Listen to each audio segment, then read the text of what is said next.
Hello, elementary school students across America and on United States military bases around the world. This is Michael T. Mondak reads with yours truly, the eponymous Michael T. Mondak, and I'm back with you on Thursday of this Christmas-themed week. Once again, at the appointed time, reading one picture book to you, your parents, and your teachers. But I can't do it without a preview as to what I'll be reading. Here it is for this Thursday. Another great thing about Christmas for you kids, myself included, I still feel like I'm a little kid, is that we get to meet the jolly old elf named Santa Claus and tell him all our Christmas wishes. Hopefully you've been good this year, so Santa can bring you what you're hoping for. Well, the Berenstain Bears got their opportunity. They mingle with a jolly old elf of their own, Santa Bear. There, Stan and Jan Berenstain wrote a storyline, an illustrated titled "The Berenstain Bears Meet Santa Bear." Special music's in the air and Santa's at the mall. What do the little bears make of it all? Here we go. It was just 2 days after Thanksgiving, and the sights and sounds of Christmas could be seen and heard all over Bear Country. Seems to me, said Mama Bear as the Bear family arrived at the Bear Country Mall, that the Christmas season starts earlier every year. Yes, isn't it great? Said Papa Bear, admiring the mall decorations. I'm not so sure, sighed Mama. I'm concerned about brother and sister bear. Too much excitement isn't good for cubs. No need to be concerned, said Papa. Brother and sister are good little cubs. I'm sure they'll be calm and sensible about the whole thing. But if Papa had looked at brother and sister at that moment, he wouldn't have been so sure. They were passing the big new toy store, and brother and sister didn't look the least bit calm and sensible. They had just come from watching Saturday morning television. There had been lots of commercials for the new Christmas toys. Sister wanted them all. A bear hugged Teddy, which hugged you back when you squeezed it. A ride-on pink pony. A clown-faced mobile kit. And Giggly Goo, a strange substance that you could make into all sorts of funny shapes. There have been some things that had excited brother too. Especially a remote control robot that could stand on its head and a dinosaur molding kit. And there they were, right in the toy store window, plus lots more. Sister was so excited she was practically jumping up and down. And when brother read a sign that saying Santa Bear was coming to the mall to meet all his cub friends, she got even more excited. Santa Bear, she cried. Oh, Mama, may I come meet Santa Bear? Please, may I? May I, please? In good time, said Mama, sighing again. Calm and sensible, eh? She said, looking at Papa.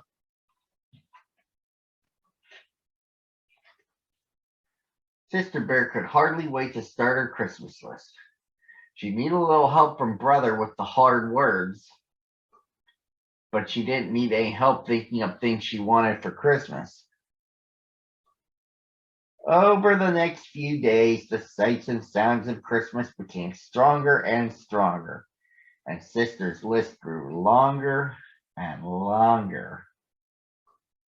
After a while, it looked like this.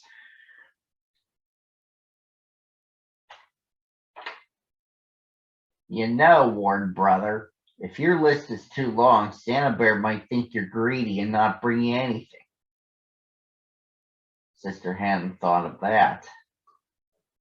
Santa Bear has a lot of cubs besides you to think about. All the cubs in the world. She hadn't thought of that either. As she looked at her long list, she began to get a little nervous. Have you ever met Santa Bear? She asked Brother. Sure, answered Brother, who was finishing up his list, which was very short. A couple of years ago, he asked me if I'd been good. Then I told him what I wanted for Christmas and gave him my list, and that was that. It was fun. Now, Sister was really nervous. She thought of all the times she hadn't exactly been good. The time she and Brother had gotten in a fight and shouted at each other.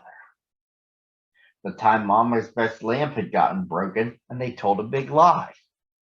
And the time they had let their room get so messy that Mama had threatened to throw away all their toys.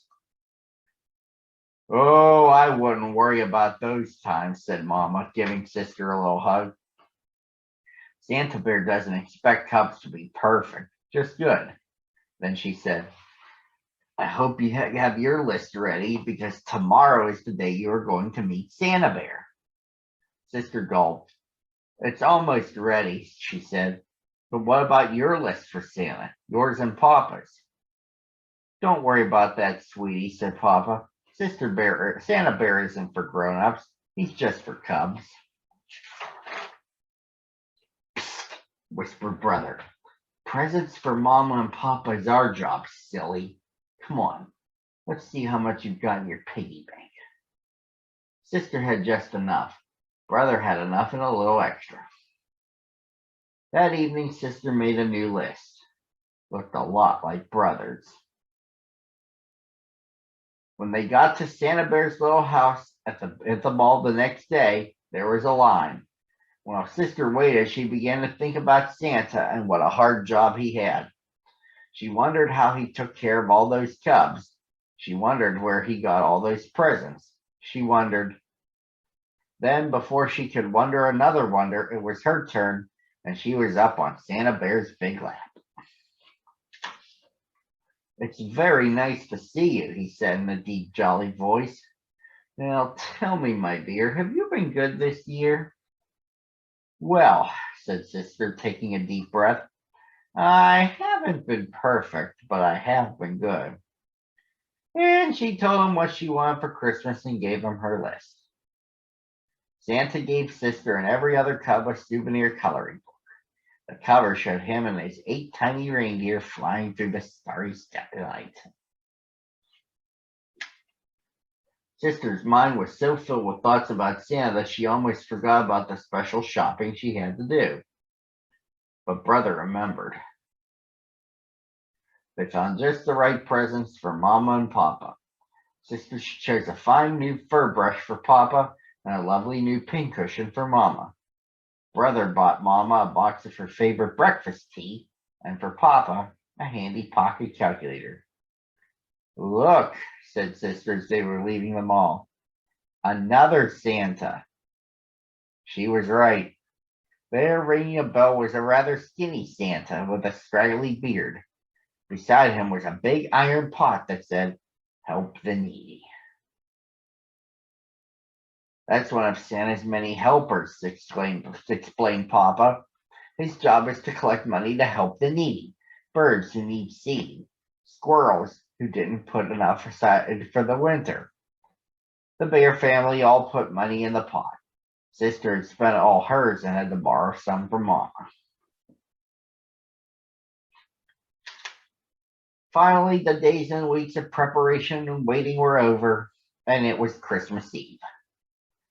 You know something, Papa, said Sister as she helped hang the last holly wreath. I've been thinking about Santa Fair and what a hard job he has. How can he visit every cub in the world in just a single night? Where does he get all those gifts? And besides, how can reindeer fly? And how can the sleigh land if it doesn't snow? And how can Santa come down our skinny little chimney?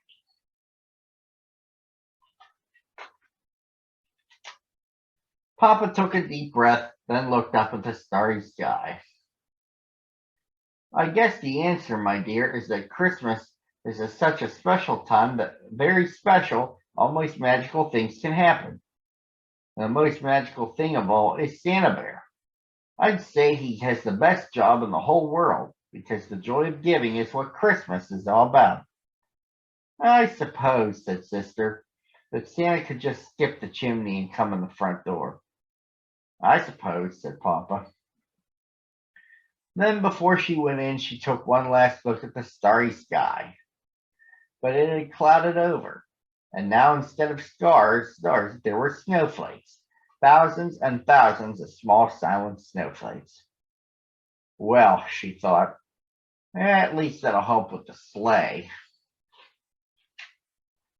When Sister woke up on Christmas morning, Bear Country was covered with a beautiful blanket of snow, and the floor beneath the bear's Christmas tree was covered with piles of beautiful presents. What fun! What excitement! What shouting! Then, when all the excitement and shouting were over, the cubs watched Mama and Papa open their presents. What lovely, thoughtful gifts, said Mama. Just what I wanted, said Papa. It was a very special moment. Sister knew right then and there that Papa was right. Santa Bear did have the best job in the whole world because the joy of giving was what Christmas was all about. And that, boys and girls, ends our story. I'll be back with you tomorrow, Christmas Eve, to conclude this Christmas themed week at the same time on the same channel. I'll see you tomorrow.